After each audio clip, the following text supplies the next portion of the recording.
Dear students, welcome to my channel. आज जिस topic के बारे में हम बात कर रहे हैं वो एक इम्पॉर्टेंट टॉपिक है इलेक्ट्रोमैग्नेटिक फील्ड का, that is Poynting theorem and Poynting vector. तो सबसे पहले इंट्रोडक्शन के पॉइंट ऑफ व्यू से अगर पॉइंटिंग वेक्टर की बात करते हैं तो Poynting vector is a cross product of electric and magnetic field, that is E cross H. This vector will indicate the instantaneous power flow in electromagnetic field, means it is related to AC circuit, means that is related to time. So it will have a effect of time. तो instantaneous power क्या होती है कि हर instant पे अगर हमें power calculate करनी है तो then we can take help of Poynting vector. It was given by English physicist whose name was John and Poynting, इसलिए इस थ्योरम को हम कहते हैं या वेक्टर को कहते हैं हम पॉइंटिंग वेक्टर। अब मेन आती है पॉइंटिंग थ्योरम और उसका डेरिवेशन। तो Poynting theorem basically it is based on law of conservation of energy. Law of conservation हम जानते हैं एनर्जी का कि energy can neither be created nor can be destroyed. अब पॉइंटिंग थ्योरम क्या कहती है, अगर हमारे पास एक पर्टिकुलर गिवन वॉल्यूम है, फॉर एग्जांपल ये वॉल्यूम हमें गिवन है, तो इस वॉल्यूम में हमारे तीन इंपॉर्टेंट पैरामीटर होते हैं। First one is resistance, second one is capacitor and third one is inductor. तो जो रेजिस्टेंस होता है it is going to have a ohmic power loss. Every device has its own internal resistance, so there will be some losses. There will be two energy storing elements, एक capacitor होता है एक inductor होता है। तो capacitor जो होता है वो two parallel plates separated by some distance and it is going to store electrical energy. And inductor के लिए हमें क्या बनाना पड़ता है, क्लोज लूप या सर्कुलर लूप। तो उसमें जब करंट फ्लो करती है तो then it will have magnetic energy. तो जब कोई भी पावर इनपुट होगी किसी पर्टिकुलर वॉल्यूम में और जब वो आउटपुट में आएगी तो वो इन तीनों के इफेक्ट के थ्रू पास होगी। तो पॉइंटिंग थ्योरम क्या कहती है कि it will states that the net power flowing out of given volume will be equal to. अब यहाँ पर क्योंकि पॉइंटिंग थ्योरम के बारे में हमने डिस्कस किया था कि इंस्टेंटेनियस रेट को रिप्रेजेंट करता है, तो time rate of decrease of total energy. तो जो भी हमारी एनर्जी स्टोर होती है, इलेक्ट्रिकल हो या मैग्नेटिक एनर्जी हो, दोनों ही टाइम के साथ धीरे धीरे क्या होती है, डिक्रीज होती है। और उस एनर्जी जो भी डिक्रीज होगी उसको हम माइनस कर देंगे किसके साथ, ओमिक पावर लॉसेस के साथ, क्योंकि लॉसेस जो है वो तो ऑलवेज ही माइनस में ही कंसिडर होंगे।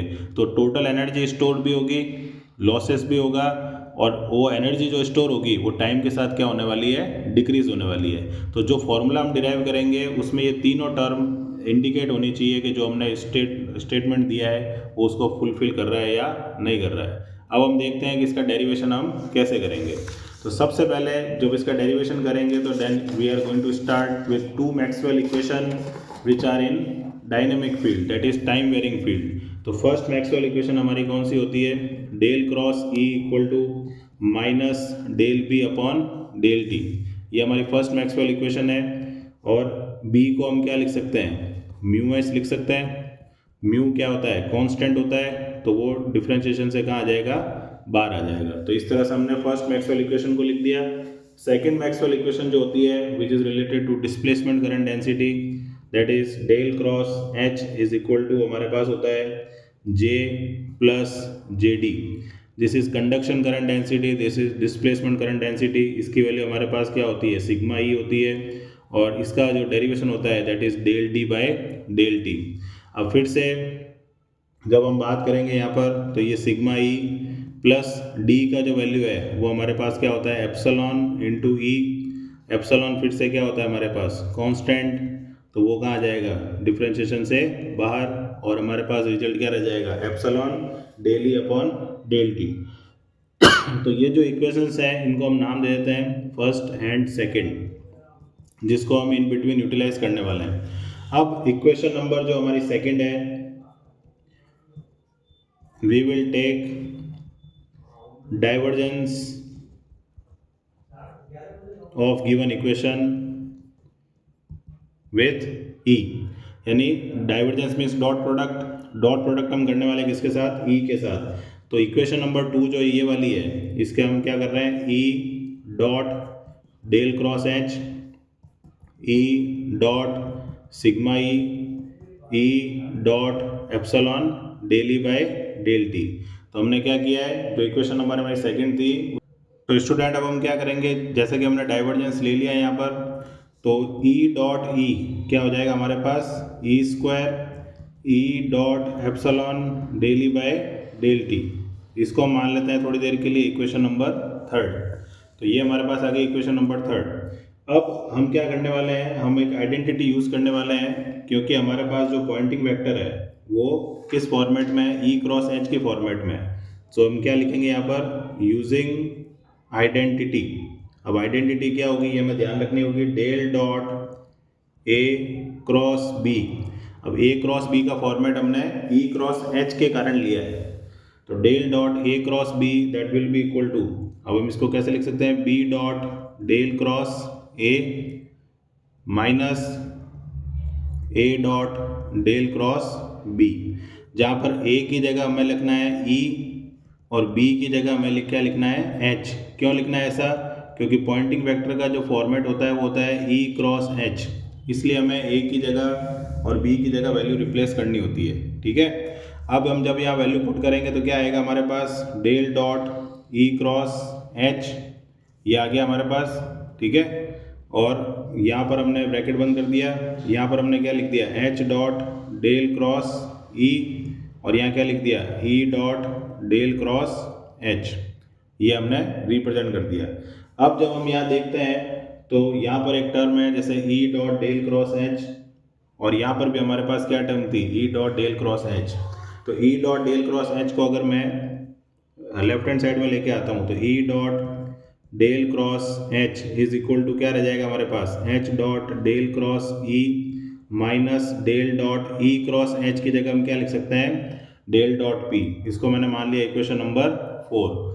तो अगर हम इक्वेशन नंबर 3 और इक्वेशन नंबर 4 को देखते हैं तो दोनों इक्वेशन में जो लेफ्ट हैंड साइड है वो सेम है, तो राइट हैंड साइड भी क्या होना चाहिए, सेम होना चाहिए।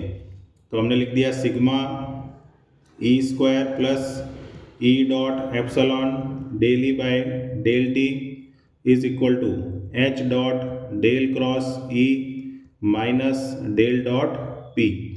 तो ये हमने किसको कंपेयर किया है, कंपेयर इक्वेशन नंबर 3 एंड 4, इन दोनों को हमने कंपेयर करके ऐसा रिप्रेजेंट कर दिया। ठीक है, अब क्योंकि हमें वैल्यू निकालनी है किसकी, डेल डॉट पी की, यानी पॉइंटिंग वेक्टर की, तो इस पॉइंटिंग वेक्टर को हम इधर लेके आएंगे तो del dot P is equal to H dot del cross E, और ये दोनों टर्म जो है वो उधर चली जाएंगी, तो sigma E square minus E dot epsilon del E by del t.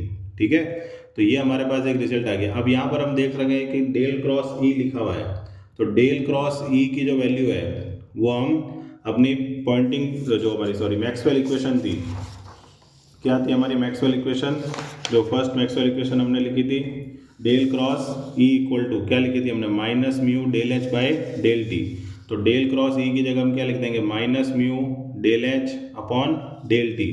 तो क्या हो जाएगा, del dot P is equal to H dot minus mu del H upon del t minus sigma E square minus E dot epsilon del E by del t. ये हमारे पास result आ गया। अब इसमें जो माइनस साइन है इसको हम बाहर लेके आ सकते हैं।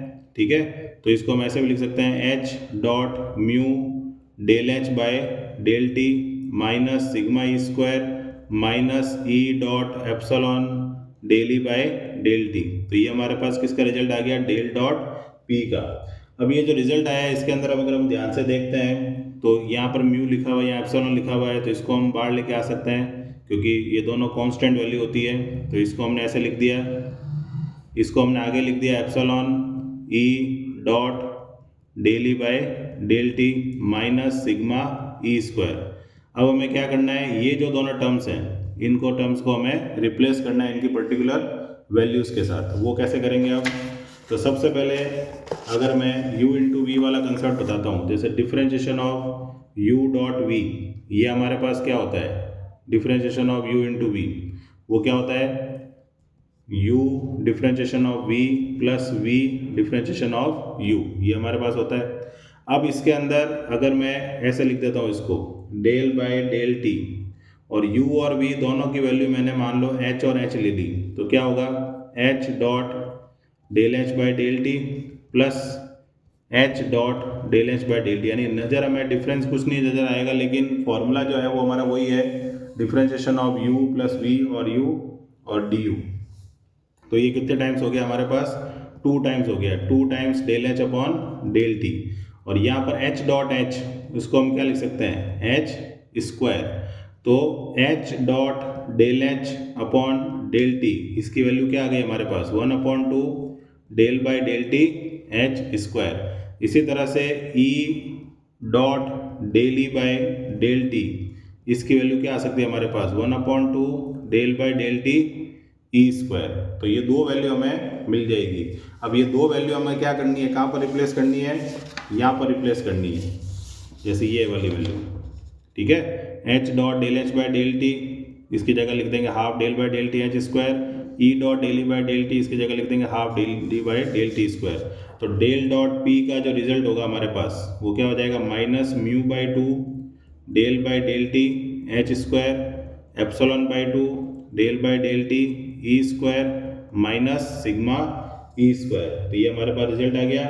अब इसके अंदर हम क्या कर सकते हैं, क्योंकि हमारे पास सबसे बड़ा जो इंटीग्रल होता है वो होता है वॉल्यूम इंटीग्रल। तो taking volume integral both side, तो क्या हो जाएगा, integration del dot P into D V is equal to, अब इन दोनों में देखो क्या कॉमन है, माइनस हाफ कॉमन है, ठीक है, और del by del t common है। तो अंदर क्या रह जाएगा, integration mu H square epsilon E square into D V minus volume integral sigma E square और डी वी। तो यहाँ पर हम देख सकते हैं कि ये जो है ये मैग्नेटिक एनर्जी है, मैग्नेटिक एनर्जी का फॉर्मूला होता है, और ये जो होता है ये इलेक्ट्रिकल एनर्जी का फॉर्मूला होता है। और दोनों ही एनर्जी जो है वो टाइम के साथ, टाइम रेट, ये हो गया टाइम रेट, और यहाँ हम माइनस देख रहे हैं तो दैट इज डिक्रीमेंट। तो both the energies are decreasing with respect to time, and this energy या this value, this is called ohmic power loss। तो जैसा कि हमारी थ्योरम थी जिसने बताया था कि पॉइंटिंग थ्योरम क्या स्टेट करती है कि जो मैग्नेटिक एनर्जी और इलेक्ट्रिकल एनर्जी स्टोर्ड होती है they are going to decrease with respect to time, minus there will be some losses which losses called ohmic power loss. तो इस तरह से हम पॉइंटिंग थ्योरम को प्रूव कर सकते हैं। और एक काम और कर सकते हैं कि यहाँ पर ये जो हमारा वॉल्यूम इंटीग्रल है इसको सरफेस इंटीग्रल में कन्वर्ट कर सकते हैं यूजिंग डाइवर्जेंस थ्योरम। तो हमारे पास रिजल्ट क्या आ जाएगा, surface integration of P dot D S is equal to minus half del by del t volume integral mu H square plus epsilon E square into D V minus sigma E square और D V. तो ये जो result आया है, this result is related to Poynting theorem. तो मिलते हैं next video में, टिल देन गुड बाय।